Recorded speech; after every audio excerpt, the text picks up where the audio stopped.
تاریخ کی گلیوں میں کبھی کبھی ایسے کردار جنم لیتے ہیں جو زمانے کی رسموں اور قاعدوں کو توڑ کر اپنی پہچان بناتے ہیں۔ ایسے کردار جو روایتوں کو چیلنج کرتے ہیں اور اپنی ہمت سے دنیا کو حیران کرتے ہیں۔ کیا آپ سوچ سکتے ہیں کہ 700 برس پہلے جب عورت کا وجود صرف محل کی 4 دیواری تک محدود سمجھا جاتا تھا، اسی دور میں دہلی کے تخت پر ایک عورت بیٹھی۔ وہ عورت کمزور نہیں تھی، وہ ایک سپاہی تھی، ایک سلطان تھی، ایک حکمران تھی۔ وہ تھی رضیہ سلطانہ، ہندوستان کی پہلی اور آخری خاتون حکمران۔ یہ کہانی ہے طاقت اور سازش کی، عزت اور غداری کی، اور ایک عورت کے اس سفر کی جس نے تاریخ کو بدل دیا۔ السلام علیکم خواتین و حضرات، انفو ٹی وی کی ویڈیوز میں خوش آمدید۔ رضیہ 1205 کے قریب دہلی میں پیدا ہوئیں۔ وہ سلطان شمس الدین التمش کی بیٹی تھیں۔ بچپن ہی سے وہ دوسری شہزادیوں سے مختلف تھی۔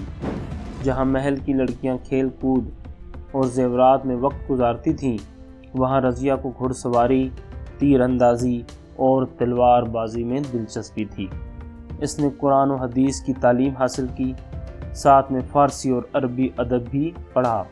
التمش نے جب اپنی بیٹی کی غیر معمولی اوصاف دیکھے تو اسے لڑکوں کی طرح تعلیم و تربیت دی۔ اس کی تعلیم و تربیت صرف پردے کے پیچھے نہیں ہوئی، بلکہ کھلے میدان میں بھی وہ لڑکوں کی طرح گھوڑے دوڑاتی، تیر اندازی کرتی اور شمشیر زنی سیکھتی۔ کہا جاتا ہے کہ جب ایک دفعہ دربار میں کھیل تماشا ہو رہا تھا، رضیہ نے سب کو حیران کر دیا جب اس نے کمان اٹھائی اور ہدف پر ایسا تیر چلایا کہ نشانہ بالکل ٹھیک لگا۔ اس وقت التمش نے فخر سے کہا تھا کہ یہ میری بیٹی بیٹوں سے بڑھ کر ہے۔ التمش کے بیٹوں میں سے کوئی بھی اس قابل نہ تھا کہ سلطنت سنبھال سکے۔ التمش کے 5 بیٹے تھے، لیکن کوئی بھی اس قابل نہ تھا کہ سلطنت کو احسن انداز میں سنبھال سکے۔ کچھ عیاش تھے، کچھ کمزور۔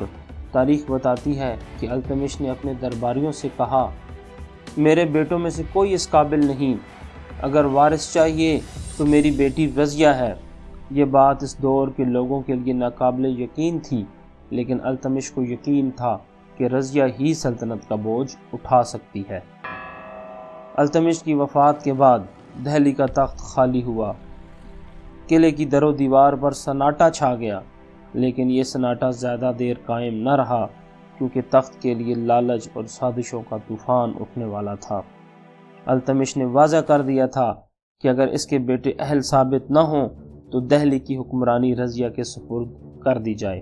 مگر دربار کے امراء اور مذہبی علماء ایک عورت کو تخت پر بیٹھتے دیکھنا نہیں چاہتے تھے۔ وہ کہتے تھے عورت دہلی کی حکمران کبھی نہیں ہو سکتی۔ چنانچہ التمش کے بیٹے رکن الدین فیروز شاہ کو تخت پر بٹھا دیا گیا، لیکن یہ نوجوان شہزادہ حکمران نہیں عیاش نکلا۔ اس کی توجہ سلطنت کی بجائے عیش و عشرت کی محفلوں پر رہی، جبکہ اصل اختیار اس کی ماں شاہ ترکان کے ہاتھ میں آ گیا۔ یہ عورت ظالم مشہور تھی، درباریوں پر سختی، مخالفین کو قتل اور عوام پر ظلم و ستم کیا گیا۔ دہلی کی فضا آہوں اور فریادوں سے بھر گئی۔ ترکان شاہ ایک کنیز حکمران تھی جو بعد میں التمش کے نکاح میں آئی۔ نہایت چالاک اور بد اخلاق عورت تھی۔ یہی عادتیں اس کے بیٹے پر بھی حاوی رہیں۔ تو ایسے میں رضیہ نے کیا پالیسی اپنائی؟ اسی دوران رضیہ پس منظر میں عوام اور سپاہیوں کے دل جیت رہی تھی۔ وہ جمعہ کے دن جامع مسجد دہلی گئی اور لوگوں کے سامنے کھڑے ہو کر اعلان کیا، اے دہلی کے لوگوں، یہ تخت اللہ کی امانت ہے، کیا یہ کسی عیاش یا ظالم کے ہاتھوں میں رہنا چاہیے، یا اس کے پاس جو عدل کرے اور انصاف قائم کرے؟ یہ الفاظ لوگوں کے دلوں میں آگ کی طرح اتر گئے۔ دہلی کے کوچوں میں شور اٹھا، رضیہ رضیہ رضیہ۔ جب رکن الدین اور اس کی ماں کے ظلم حد سے بڑھے تو خود امراء نے ان کے خلاف بغاوت کر دی۔ رکن الدین کو گرفتار کر کے قتل کر دیا گیا۔ اب دہلی کا تخت ایک بار پھر خالی تھا، اور پھر وہ دن آیا جب تاریخ نے ایک انوکھا منظر دیکھا۔ قلعہ دہلی کے دروازے کھلے اور ایک عورت ذرا بقطر میں سر پر تاج سجائے گھوڑے پر سوار ہوئی۔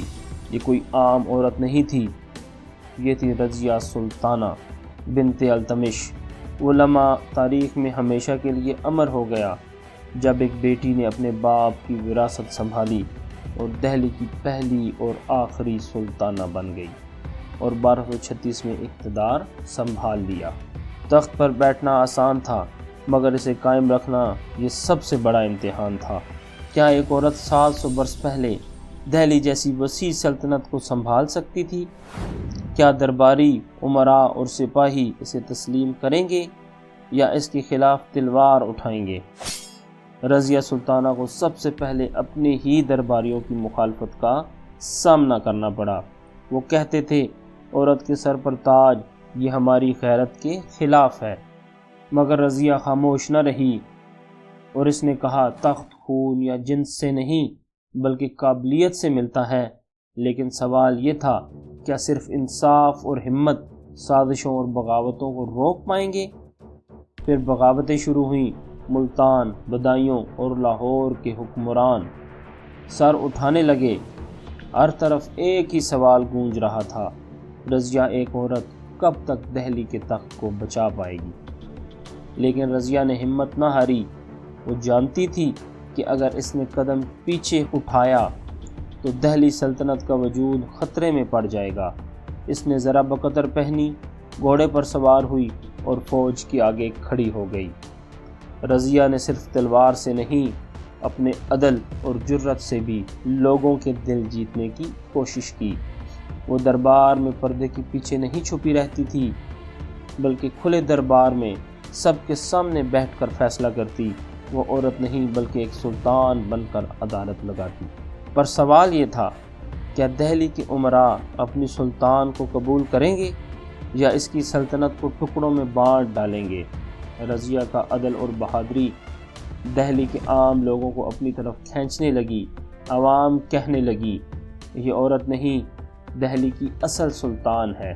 رضیہ سلطانہ نے عدل کو اپنی زندگی کا سب سے بڑا اصول بنایا۔ اس نے اعلان کیا کہ عدالت میں بادشاہ اور رعایا برابر ہیں۔ عوام کو شکایت براہ راست بادشاہ تک پہنچانے کی اجازت دی گئی۔ دہلی کے چہلگانی ترک امراء بہت طاقتور ہو گئے تھے۔ رضیہ نے ان کے اثر و رسوخ کو کم کرنے کی کوشش کی اور میر جبلی یاقوت، جو کہ ایک حبشی غلام تھا، کو اعلیٰ عہدہ دیا۔ اس قدم سے پتہ چلتا ہے کہ وہ عہدہ قابلیت کی بنیاد پر دیتی تھی، نہ کہ صرف نسل یا جاگیردارانہ رتبے پر۔ رضیہ نے فوج کو منظم کرنے پر بھرپور توجہ دی۔ پنجاب کے بدایوں کی بغاوتوں کو قابو کرنے کے لیے مہمات کیں۔ دہلی کے دفاعی نظام کو مضبوط کیا تاکہ منگول حملوں کا خطرہ کم ہو۔ رضیہ نے مدارس اور مساجد کی سرپرستی کی، علوم و فنون کو فروغ دیا، علماء اور شعراء کو دربار میں عزت دی، عوامی مقامات پر لائبریریاں اور تعلیمی مراکز قائم کیے، زرعی ٹیکس میں سہولت دی تاکہ کسان آسانی سے محاصل ادا کر سکے، سڑکوں اور قلعوں کی مرمت کروائی تاکہ تجارت اور سفر محفوظ ہو۔ عام لوگوں کے مسائل سننے کے لیے دربار کے دروازے کھلے رکھے۔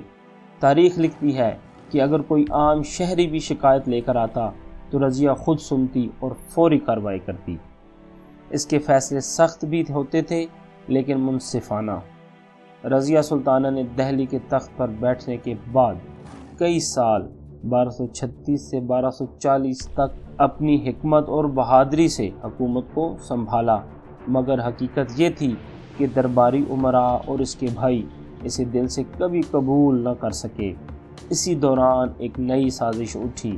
بٹھنڈا موجودہ پنجاب کے گورنر ملک التونیا نے بغاوت کا جھنڈا بلند کیا۔ یہ 1240 کی بات ہے۔ رضیہ اپنی فوج کے ساتھ بٹھنڈا کی طرف نکلی تاکہ بغاوت کو کچل سکے، لیکن اس جنگ میں رضیہ کو شکست ہوئی اور اسے گرفتار کر کے قید کر لیا گیا۔ اب یہاں سوال یہ پیدا ہوتا ہے کہ رضیہ عادل بھی تھی، فوج کو بھی بہترین انداز میں منظم کیا ہوا تھا، بہادر بھی تھی تو جنگ کیسے ہار گئی؟ تو اس کی وجہ تھی درباری امراء یعنی چہلگانی ترک امراء، جن کی تعداد 40 تھی۔ رضیہ نے جب دہلی سلطنت کو مضبوط کرنا شروع کیا اور عہدے قابلیت کے اعتبار سے لوگوں کو دینے شروع کیے تو ان کو یہ ڈر تھا کہ اگر یہ عورت کامیاب ہو گئی تو ان کی یہ جاگیریں اور طاقت ختم ہو جائے گی۔ سب سے بڑی چالاکی انہوں نے یہ کی کہ عوام کے دلوں میں بدگمانی پھیلائی۔ کہا گیا عورت سلطنت کو سنبھال رہی ہے، یہ بدنامی کا باعث ہے۔ یہ حبشی غلام یاقوت کو دربار میں عزت دیتی ہے، حالانکہ یاقوت کو دربار میں عزت و عہدہ دینے کی وجہ اس کی قابلیت تھی۔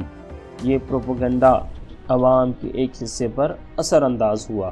ملک التونیا شروع سے ہی رضیہ کا مخالف تھا، خصوصاً جب حبشی غلام یاقوت کو میر جبلی کا عہدہ دیا گیا۔ میر جبلی وہ افسر ہوتا تھا جو قلعے کی سیکیورٹی، دروازوں کی نگرانی اور فوجی حفاظت کا انچارج ہوتا تھا۔ ملک التونیا نے دوسرے ناراض امراء سے مل کر بغاوت کا جھنڈا بلند کیا۔ بدایوں، ملتان اور تبریز کے کچھ گورنر بھی اس سے جا ملے۔ جنگ کے دوران سب سے بڑی سازش یہ ہوئی کہ بعض امراء نے خفیہ طور پر یاقوت کو قتل کروا دیا۔ یاقوت کی موت رضیہ کے لیے زبردست دھچکا تھی کیونکہ وہ اس کا سب سے بڑا وفادار اور حمایتی تھا۔ رضیہ نے بڑی بہادری سے جنگ جاری رکھی، لیکن آہستہ آہستہ اس کے اپنے سپاہی بھی چھوڑنے لگے۔ بالآخر رضیہ کو شکست ہوئی اور وہ ملک التونیا کے ہاتھوں گرفتار ہوئی اور اسے قید خانے میں ڈال دیا گیا۔ قید کی تاریک دیواروں کے بیچ جب رضیہ سلطانہ کو کچھ کھویا ہوا محسوس ہوا، وہ وقت آیا جب ملک التونیا نے اس کے سامنے ایک تجویز رکھی۔ اگر ہم ایک ہو جائیں تو سلطنت واپس حاصل کی جا سکتی ہے۔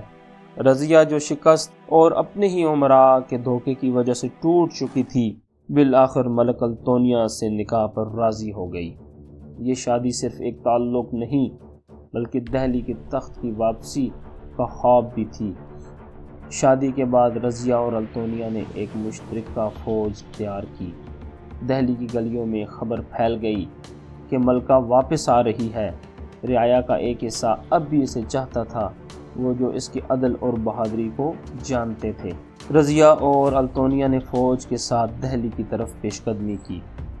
فضا میں ایک ہی سوال گونج رہا تھا، کیا یہ جوڑا دہلی پر دوبارہ قبضہ کر پائے گا؟ دہلی کے دروازوں کے باہر ایک فیصلہ کن جنگ ہوئی، لیکن دہلی کے درباری امراء اور ترک سردار جنہیں پہلے رضیہ نے دبانے کی کوشش کی تھی، اب پوری طاقت سے اس کے خلاف کھڑے تھے۔ جنگ میں خیانت اور سازش دوبارہ سامنے آئی۔ کچھ سردار جو رضیہ کے ساتھ تھے عین وقت میں دشمن سے جا ملے۔ رضیہ اور التونیا کی فوج ٹوٹ گئی، دونوں گرفتار ہوئے اور پھر بے رحمی سے قتل کر دیے گئے۔ یہ واقعہ 14 اکتوبر 1240 کو پیش آیا۔ یوں ہندوستان کی پہلی ملکہ جو تخت پر بیٹھی، گھوڑے پر سوار ہوئی، فوجوں کی قیادت کی اور عدل و انصاف کی بنیاد بنی، آخر کار سازشوں اور غداریوں کی نظر ہو گئی۔